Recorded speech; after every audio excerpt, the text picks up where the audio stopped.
let's get back to the game on your home for the Humboldt Cubs, 1468 on FM. Back here in Erie, and hope you enjoyed some of those country hits, as we took about a 15-minute break. I needed to keep the vocal cords in check. Trying to find some scores here for you real quick. 26-18 at halftime. Makes me think Southeast not quite as good as we thought, or maybe Jayhawk played bad last week. I don't know. But I expected Southeast to kind of win that game by a little bit bigger margin than it is currently at halftime, so we'll see how that one goes. Another interesting score that I saw over in Pittsburgh, for C's sake, I want them to win because they've got like a 9-hour bus ride home. A couple other scores. Labette County in 4A action, they're leading Fort Scott 14-0. Another 2A score, Eureka leading Douglas 13-0. Over in St. Paul, or I'm not sure where that game's played. They're taking on Altoona. It's 44-14. St. Paul on top in that one. Truly all of the area scores I was able to find. Nobody really reporting locally. Anyway, I could find. I got a Colgan, Pittsburgh Colgan. They're taking on Abilene tonight. 7-0 Colgan on top in that one. Not seeing much else as far as either in the area or even 2A for that matter, which is a little surprising. Usually able to find some of those scores using, of course, the Scores in Kansas on Twitter, as they're associated with Sports in Kansas. They do an awesome job getting scores out there. But yeah, here tonight, it doesn't look like teams in the area have been posting scores very well. I know over in Chanute, kind of a shocker, the Independence Bulldogs traveled up to Chanute to take on the Blue Comets. That one was tied at 7 at halftime. I was talking to Kane Carpenter, the play-by-play guy for the Independence Bulldogs, and he said that Independence defense is kind of holding Ty Bowman in check. Ty Bowman, arguably one of the better quarterbacks in 4A, let alone the entire state, is Ty Bowman getting some D2 and JUCO offers, as he's a heck of a quarterback. But from what it sounds like, Independence defense doing a pretty good job against him through the first 24 minutes of football. But here so far in this one, it's been the Connor Haviland show. Yeah, Connor Haviland unofficially 225 yards in the first half on just 8 carries, 5 rushing touchdowns, also completed 4 passes. 4, didn't add those up. Let's see, 40, close to 50 yards, got a passing touchdown as well, so 6 total touchdowns for Haviland, and about 275 total yards or so, unofficially again. Here's St. Paul and Altoona. St. Paul 76 and Altoona 14. That one went final? Mm-hmm. Yep, that is final. They went final. So, man, St. Paul is cruising again this year. As St. Paul, they've got a heck of a program.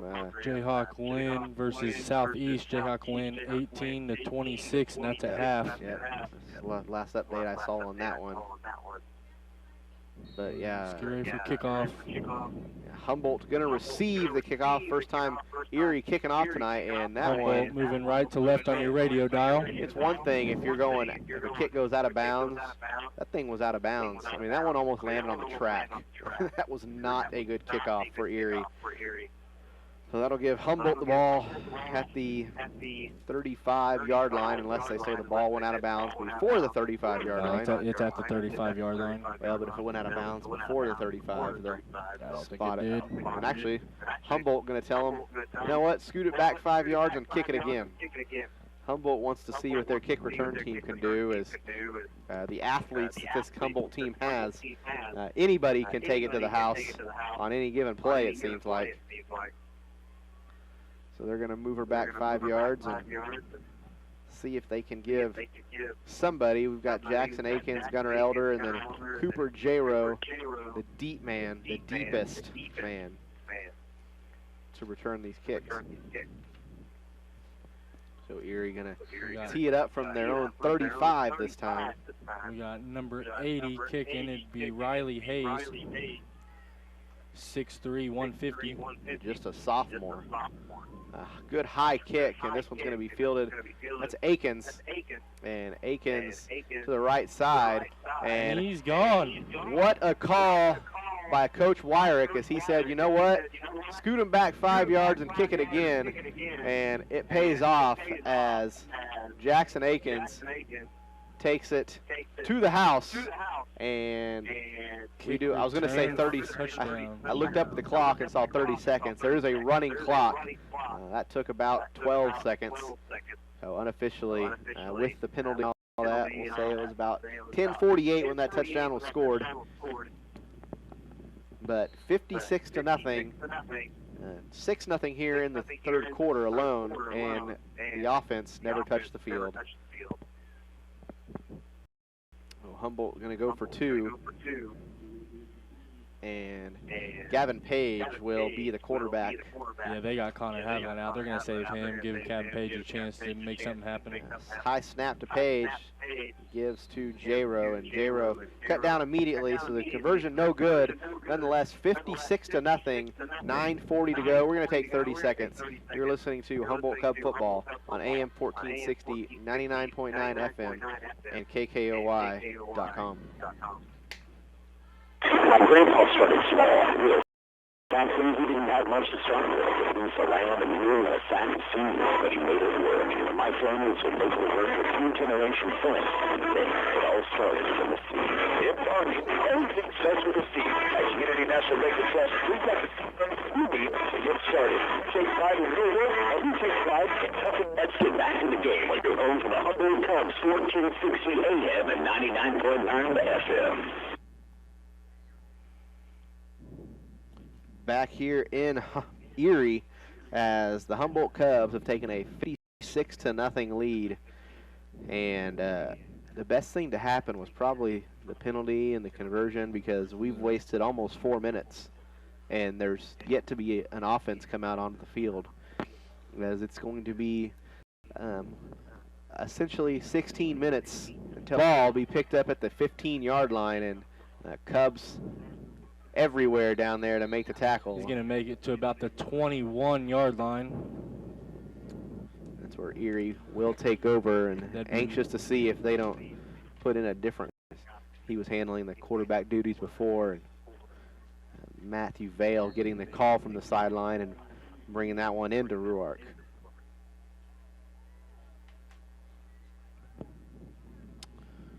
So player running off the field. Erie had 12 in the huddle, but we'll let it go. Pitch back. Ball's out, And it's going to be Humboldt recovery.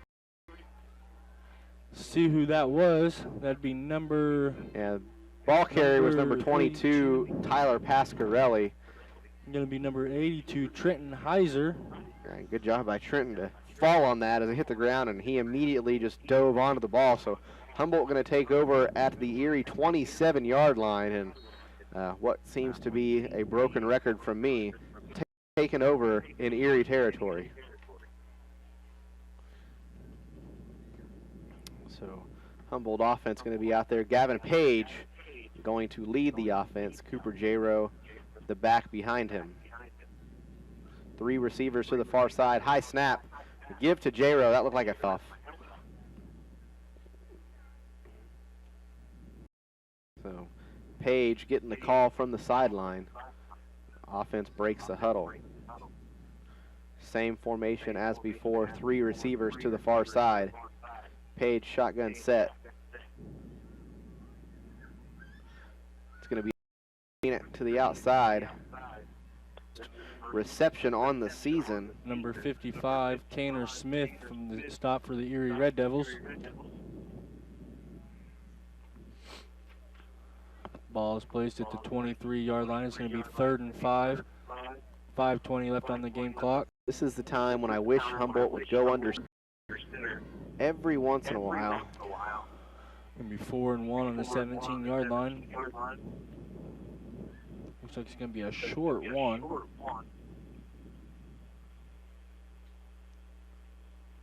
Nose of that football's right there.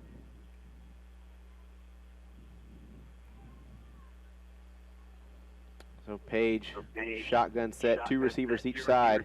Michael in motion, fakes the handoff, and Page going to be short. As he was just cut down a little bit, but Erie will take over on downs. So it'll be 1st and 10 Erie Red Devils from their own, we'll call it 18-yard line. It looked like Page ended up losing about a yard on that.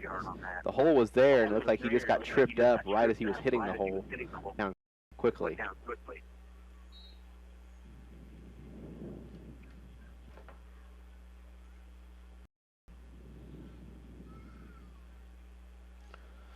It'll bring the Erie offense back out. They're going to this power I where they've got 3 backs in a line.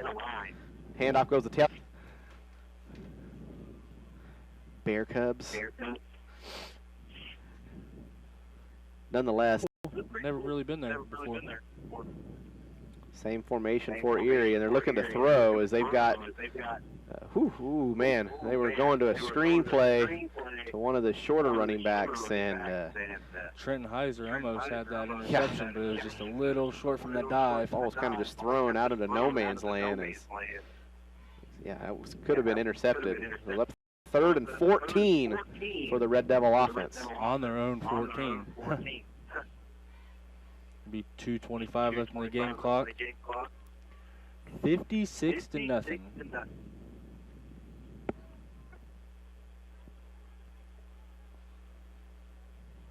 See if they can't put at least 1 touchdown on the board.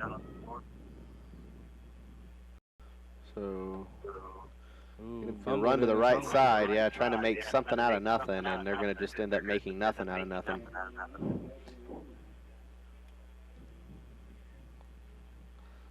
Sets up a sure punting situation for Erie, as it's 4th and 13 from their own 15-yard line. Going to be number 34 on the stop. Would be Trey Summer.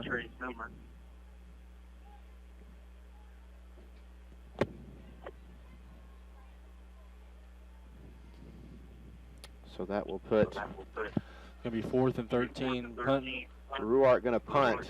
Looks like that's Elder returning this punt. He's got room on the left side. 1 man to beat, and he will go out of bounds at about the 12-13-yard line. We'll see where they end up spotting him. So he stepped out right there at the 11. It's a good spot by the officials. Looks like they're going to bring him all the way down close to the 10. Yep. Yeah, the ball is right there on the nose of the 10-yard line, so it's going to be a generous spot nonetheless. But so 1st and goal. And once again, for the upteenth time, Humboldt taking over in Erie territory. This time, 1st and goal on the first play of the drive. 45 seconds left in the game clock. Page with J-Row next to him. Page going to look to throw. Got no one open. Looking to his left. Now throwing, and that one, a loss. It's going to be incomplete, but man, number 34. Loss of about 6 yards. Trey Summer almost brings that one up, and Cody said loss of 6 yards. We're watching 2 different games, apparently. And that was an incomplete pass. So just goes back to the original line of scrimmage for 2nd and 10. You're good. You're calling a run play.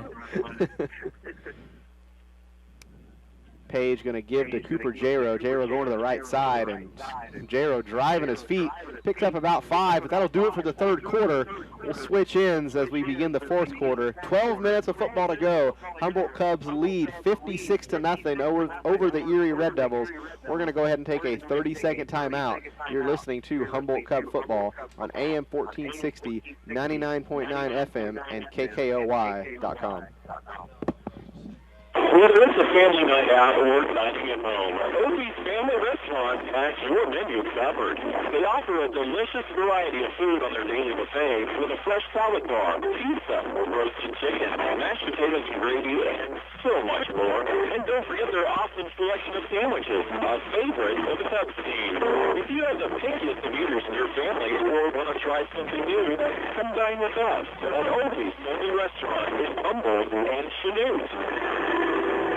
Let's get back to the game on your home for the Humboldt Cubs, 1460 AM and 99.9 FM. back here in Erie, Kansas. 12 minutes of football to go. And when I say 12 minutes of football, I mean put your stopwatch on 12 minutes and hit start when we start this fourth quarter. We've got a running clock as we did the entire third quarter. And once we get through that, we can head out. But 12 minutes to go. Humboldt looking at third and goal from the Erie 5-yard line. And Gavin Page in the offense trying to get into the end zone once again. So teams back out onto the field. Page in the shotgun set. 2 running backs in the backfield with him. Here's the snap. Page going to look to take it himself, and he's going to lose about 2 or 3 yards. So that'll set up 4th and goal from the 8. And if you're new to Cubs football, you know that kicking a field goal is not an option, as we just don't do the kicking game. So it'll be 4th and goal from the 8. Cubs going to go for it. Not that they need 3 points by any means, but Page and the offense break the huddle. 1 receiver in the backfield with him. 2 receivers to the far side. Page going to look to throw. He's got a man in the end zone, and it is... Oh, it's going to... Landed in the other dude's arms. Yeah, first it looked caught, then it looked intercepted. Then they ruled incomplete. Erie defensive back has the football that never hit the ground. Official ruled it incomplete. This should be a touchback. Now they're waving the Erie players off the field as the officials discuss. And it's going to be a touchback. So that is the correct call, as that pass was intercepted, which unfortunate for Gavin Page. It probably should have been caught. Looked like that was the intended receiver was Trey Summer. He went up to get it and looked like he had 2 hands on it. The ball just kind of got ripped out of his hands, so it'll be intercepted, and then play was blown dead in the end zone. So by rule, that'll be ruled a touchback. So that'll give Erie the ball on their own 20-yard line as they will take over the possession. 10:05 and counting to go in this ball game.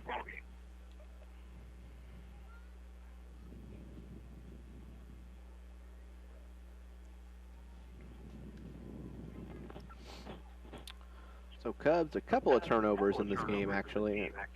Had the fumble on the 4th down play by Haviland, and now the interception on the 4th down play. So 2 turnovers, but neither of them have really meant anything. Hey, that was a good play. Got an end around coming, a good block there by the receiver. Lowered his head. Got a truck stick there by number 22. That's Pasquarelli, and if we're going back to the first quarter, Pasquarelli lowered his helmet there. He needs to be thrown out of this football game.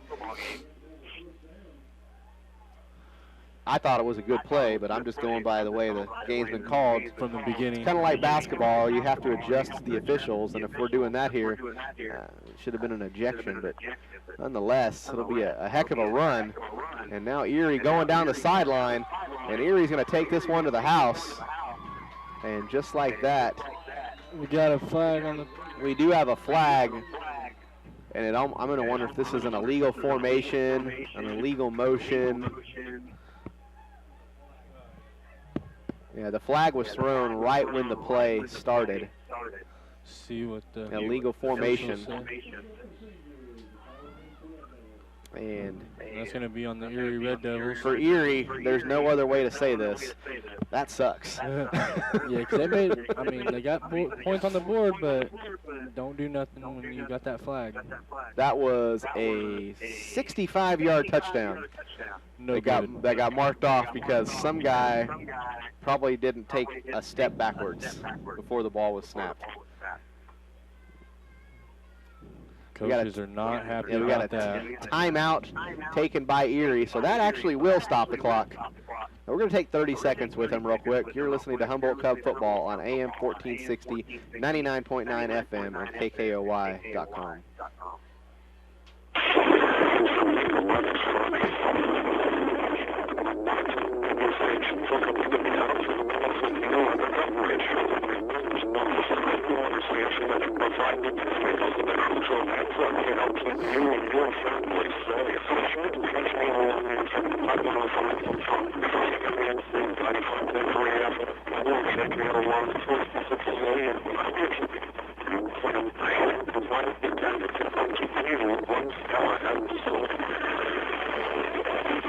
Let's get back to the game on your home for the Humboldt Times 1460 AM and 99.9 FM. Back here in Erie, Kansas, 8:24 to go in the fourth quarter. We do have a stoppage in play as Erie took a timeout, so that does stop the clock. But once they get going, hopefully there won't be any timeouts called. As man, Erie's head coach out on the field, and he was letting the officials have it. And hey, maybe I got somebody else on my side. As I've talked to a couple other radio crews and just fans in general, and the general senses as through 4 and now 5 weeks of the season, this has been arguably the worst officiated season of high school football in Kansas I've seen in a long time.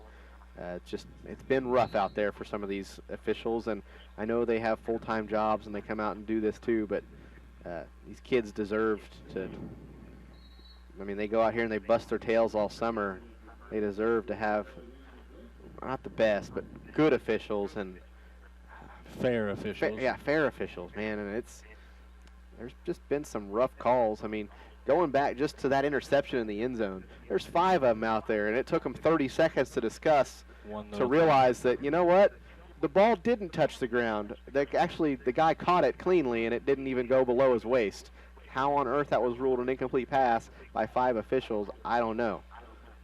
Nonetheless, an incomplete pass on the first down play by Erie. Now 2nd and 15, Erie just looking to throw the ball. And that one's picked, and it's going the other way, as I can't give you a number right now. Number 22, Drake Harrington. I believe that was the number I heard, 22. Yeah. So, yeah, I see it now clearly, 22. So Drake Harrington takes it to the house, 62-0. With 7:15 and counting, and the only thing this game was missing was a defensive touchdown. And just for the fun of it, Humboldt messed around and got that defensive touchdown. If Humboldt can hold them and not let them score, that would, I mean, that'd be pretty cool. All I know is if Humboldt doesn't score again, that'd be great, because my stat sheet doesn't have room for another touchdown. I'm out of room now.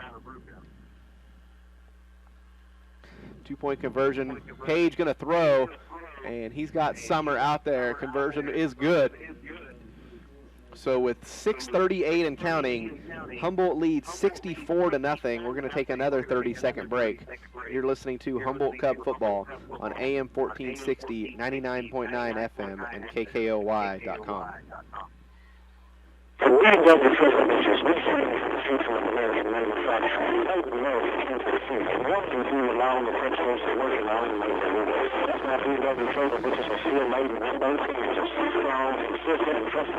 Products are manufactured in a state-of-the-art facility and offers a skilled workforce of craftsmen. Plus, the youth celebration and any addition to your lounge is uncompromised on leadership. That's why we purchase only U.S.-made steel that's shaped in a safe and durable American product. B&W Trailer Ventures, proudly made in Humboldt, Kansas. Go, Cubs. Let's get back to the game on your home for the Humboldt Cubs, 1460 AM and 99.9 FM. Back here in Erie, Kansas, 5:40 to go. Humboldt kicking off as they lead 64-0 in what has been a long night of football if you're wearing red and black.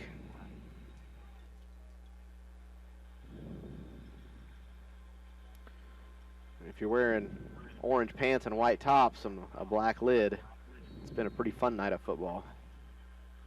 So kicking off, it looks like number 4, Ethan Depke, and a kick going to be fielded at the 25-yard line by Erie, and a little bit of room outside, but it'll be brought back to about the 40. Anxious to see what the call is here, because the returner, Pasquarelli, he lowered his head with the intent to lead with his head. They changed the rules a couple years ago. That should be on the offensive player. However, it's rarely called personal foul. Yeah, it's going to be on Humboldt, which I'm okay. That's the traditional call. That's what it goes with 90% of the time. They're going to call a personal foul, hit to a helmet-to-helmet hit, but Pasquarelli is the one that initiated the contact. Yeah, you see that in the NFL all the time, and very rarely does it get called. But when it does, players are so upset, coaches are so upset. But if you look in the rule book, at every level, if an offensive player initiates the contact with their head with another player, it's supposed to be an offensive penalty, and which is exactly what happened right there. But the penalty will be called on Humboldt. That's going to give Erie great field position as they're at the Humboldt 44-yard line. And looking to throw is number 1, Garrett Ruark. Passes completed to the right side, breaking tackles. That one's going to go for about 13 yards and 350 and counting. And like I said before, my stat sheet is out of room for any touchdowns or any scores for that matter. 3:40 left on the game clock.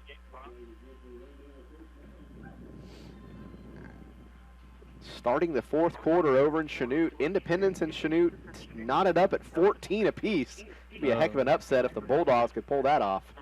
And, ooh, pass incomplete over the middle as a good throw by Ruark.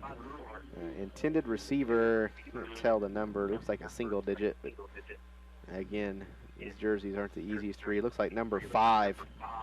That is Matthew Vale, and right off the hands of Vale. Should have been caught over the middle, but it falls incomplete. Ooh, another score in the district. Riverton has knocked off Northeast Arma 48-18, so Riverton climbs to 2-0, and that's a hold. Yeah, okay. The offensive lineman tackling number 82, Trenton Heisler, and flag comes out. The official actually threw the flag at the player. I always thought that was funny when a player commits a penalty and an official throws a flag and it literally hits the player. I know we saw it in Iola, the game against Eureka. They called a unfortunate loss, and the official showed emotion. The player said something to the official, and as retaliation, the official pulled the flag out of his pocket and with anger threw it at the player, which was much more of an unsportsmanlike act than the player talking in any facet of football. A grown adult, grown man throwing an object at a player, whether you're an official or not, is just completely out of control. Heisler coming on the blitz again, and quarterback running for his life. Ruark rolls to the right side, and it's going to pick up about 6, which is about 13 yards less than the 19 he needed. Actually 20 he needed, so it's going to set up a 3rd and 14, 1.5 to go, 90 seconds. And this one is going to fall incomplete. Man, if I'm Erie, I'm throwing a little fit. Looked like Heisler jumped a little early on that one, but no flag does come out. 1:10 left on the game clock. 64-0. Now, big 4th and 14 here is if Humboldt can stop Erie from getting a first down. That would seal up a shutout for the 2nd straight week. Here's the snap. And pass is going to be completed over the middle. However, we'll have to see where the spot is. It looks like he did get the first down. Needed 14 and picked up about 15. So 44 seconds. Erie's going to take a timeout. I'm okay with this. This is about pride for Erie. Erie wants to score, man. Erie doesn't want to go out and put a goose egg up. Nobody ever does. So Erie's playing their own game now against the game clock. And they've got 44.4 left to go in this one. So they've got 20 yards to go as the ball, nose of the ball right there on the 20-yard line. So 20 yards to go in 44 seconds. Otherwise, they will be shut out for the first time this season. And on the flip side, Humboldt trying to go 8 consecutive quarters now without giving up a point. And I'd have to look. of the score of this one last year. Call me crazy, but I think it was fairly similar. Somewhere I've got a book in here that's got that, but it's on the other side of the room in the bag. See, Eureka versus Douglas, 0-13, Eureka. Cherryville versus Fredonia, 14-14 at halftime. I was anxious to see how that one went. Osawatomie versus Iola, 7-0 Osawatomie. That's in the first quarter. First down play. Ruark picking this one up off the ground. Throws it up for grabs, and that one is... I actually think he got that. Tie goes to the receiver, kind of like in baseball. Tie goes to the runner. Tie goes to the receiver here. 30 seconds left on the game clock. Ball's going to be spotted at about the 7-yard line. So first and goal for the Erie offense. Low snap once again. Ruark looking to the left side, and that ball is incomplete. Clock running. 15 seconds. Erie's coach is hollering for a timeout, and I think he will get it. So Erie timeout with 11.5 seconds left in the game clock. Yeah, Erie's going to be out of timeouts, so this will be the final play of the game. No matter, I guess, unless there's an injury, they can stop the clock. See if we can get some more scores off here. Labette County versus Fort Scott, 14-14 at halftime. Parsons versus Frontenac was 13-21 Frontenac in the third quarter. I know down in Coffeyville, Mulvane smoking the Golden Tornado. It's 47-6. Mulvane on top of Phil Kinley. Ulysses and Pittsburgh. Pittsburgh's up 16-3. Independence and Chanute 7-7 third quarter. Tied up. Girard versus Anderson County. It'd be 14-21 Anderson County. That surprises me a little bit.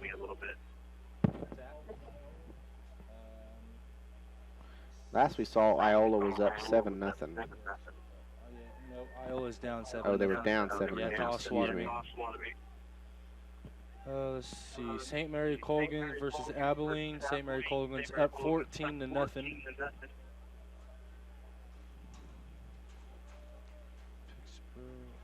Independence and Chanute 7-7.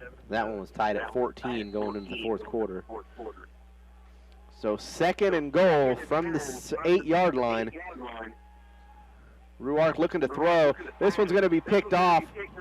Can't see who that is, but whoever it is going to smartly, I don't know if he was smartly running slow or just not the fastest guy in the world. But number 14, Dakota Slocum. Dakota Slocum, the freshman, gets his first varsity interception and puts this one in the books as that'll run out the clock. 64-0, Humboldt Cubs knock off the Erie Red Devils, and what was the Connor Haviland show for the first 24 minutes of football. And even a good showing here in the second half. It's just a good night of football. If you're a Humboldt Cub fan, a Humboldt Cub coach, any connection to Humboldt Cub football, it was a good night for you. A 64-0 victory. And we're going to go ahead. We're going to take about 2 minutes right now, try to get you some unofficial final game stats. Hopefully we can get head coach Logan Wyrick up here to talk to us in a few minutes. But until then, we're going to take again 2 minutes, and we'll be back. Until then, you've been listening to Humboldt Cub football on AM 1460, 99.9 FM, and KKOY.com. KC Research and Extension is a statewide network of educators sharing unbiased, research-based information and expertise on issues important to Kansas. I'm Joy Miller, Family and Consumer Science Agent for the Southwind Extension District, and I know when looking for information, you want a reliable and trusted source. What makes K-State Extension more efficient than the Internet is research-based information tailored specifically to Neosho, Bourbon, Allen, and Wilson counties. Most of all, information we provide is without cost to you. Our knowledgeable staff is available to assist you via phone, email, or visits to your home or in our offices. We want to be your go-to source for your most important questions about horticulture, family, nutrition, agriculture, and forage. To find a Southwind Extension office near you, visit southwind.ksu.edu today. southwind.ksu.edu. Hi, this is Johnny Erie from Humboldt, and I have a friend who uses a wheelchair and resides in a nearby nursing home. Before her life-changing accident, one friend had a house full of stuff. But things have changed. This older visitor found out street that a small signs of her living outcome in that nursing home. The same as waiting for a bed and a chest of drawers. She had hoped for a large, spacious living room, but since that wasn't possible, my friend subdued her heart's desires to match her situation. She took a look at this photos with flower arrangement, a colorful afghan with a plaque on the wall above a red boy. The friend was made that little place into a real home. She scaled down her heart's desires and fashioned a cozy nest out of a coat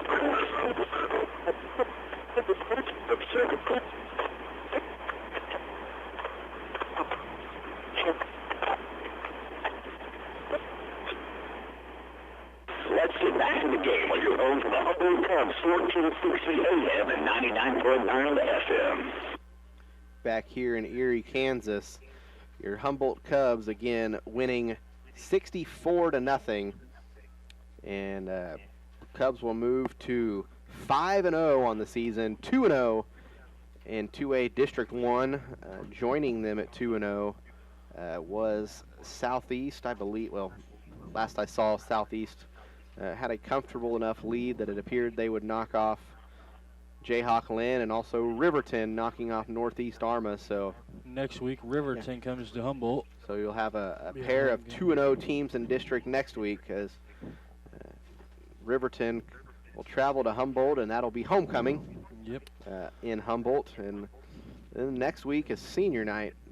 We only got 3 home games this year, and Humboldt's now 5-0, and Erie's now 1-4. So Erie 1-4, also 0-2 in district play. So Erie going to have to figure out something real quick, as they're going to be they're on the outside looking in anyway for a playoff spot. As just looking at it right now, you've got 3 teams at 2-0 and 3 teams at 0-2. And although everybody has to play everybody, it would appear as though Humboldt, Riverton, and Southeast all have the inside track to the playoffs. So we're going to have to figure out who that 4th team will be, whether it's going to be Jayhawk, Lynn, Erie, or Northeast Arma. If I was a betting man, I'm saying Jayhawk Lynn ends up being the 4th team out of this district. I know somebody out there is listening going, man, Brett's already predicting the district with 2 games in and 3 to go. But I mean, you can easily look at it and take your wildest guesses anyway and see what you think could potentially happen. And that's the way it's looking so far anyway. So Humboldt's on the right track. Things are looking good so far. Again, 2-0 in district, 5-0 overall, and again, Riverton obviously 2-0 in district, but we talked about it a little bit in pregame. Don't want to look too far ahead, but this season has all of the writing on the wall for a potential Week 8 matchup between a potential 7-0 Humboldt team and a potential 7-0 Southeast Cherokee team, which would arguably be the biggest game in the state in 2A. Definitely probably the biggest game in the area, in Southeast Kansas at least. It'd be one of those games where it wouldn't shock me one bit if Jacob Leonard or Andy Ciateco over from KOAM made a little trip over to Southeast and brought the cameras, because a couple of potentially undefeated teams that late in the season could be a fun matchup. But don't want to overlook it. Got 2 home games coming up. Got Riverton next week. I know Coach probably is, if Coach could hear me talking right now, he'd probably tell me to shut up, because all you want to look at is next week. You don't want to look past. And actually, you don't even look at next week. Probably still want to go back and look at what you did right tonight, what you did wrong tonight, because 2 turnovers, you had a fumble and an interception. I always want to clean that stuff up. Now, both of those came on 4th down plays, so it essentially was just a turnover on downs. But There's always room for improvements. I've always said that, for me personally, this is more of a basketball thing because the scores are generally closer. And Cody, you can give me your opinion on this, but you go into a close game in basketball, okay? Pre-game, you know this is going to be a dogfight. And you go into halftime and the score's like 28-26, and you're the losing team.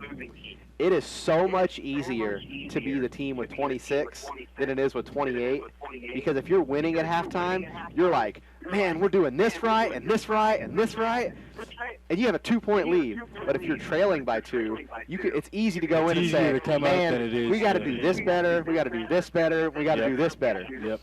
Same thing here. If you're winning games 64-0, it's really hard to watch the tape and go, oh man, if I only would have hit that block. Yep. I mean, and even as a coach, you know, Connor Haviland, 225 yards rushing tonight. I bet Coach Weiler is probably going to watch tape in the morning and go, this is what you know, if Taylor Lastman hits this block, or if Joshua Hall hits this block, he has 300 yards rushing, not 225. Which, I know that probably sounds bad to say. Oh, he only had 225 rushing. Only on this game. Hey, you know what? Coming into this game, he was averaging 212. He's over 1,000 points now. 1,000 yards on the season. Yeah. It's been a heck of a season so far. I don't know if Coach Weiler is going to come over here. He's still hanging out with some parents over there, and kind of slowly making his way down the track. Don't look like he is. He's at the 10. Now he's at the 5. Touchdown! He's in there. He's on the track. But I thought I could have some fun with that as he's talking to some, appears to be parents and or fans. But, here in a second, I'm just fully expecting him to have that look of panic on his face of, oh crap, I'm supposed to go talk to those guys. If he doesn't, that's all right. I know. Catch him next week. Yeah. Well, he's walking around the track. I'm gonna let him get halfway around and see if he hits this way. But again tonight, we can run through some unofficial stats. Connor Haviland, 225, 8 carries. He really, the only time I saw him touch the field in the second half was to kick off.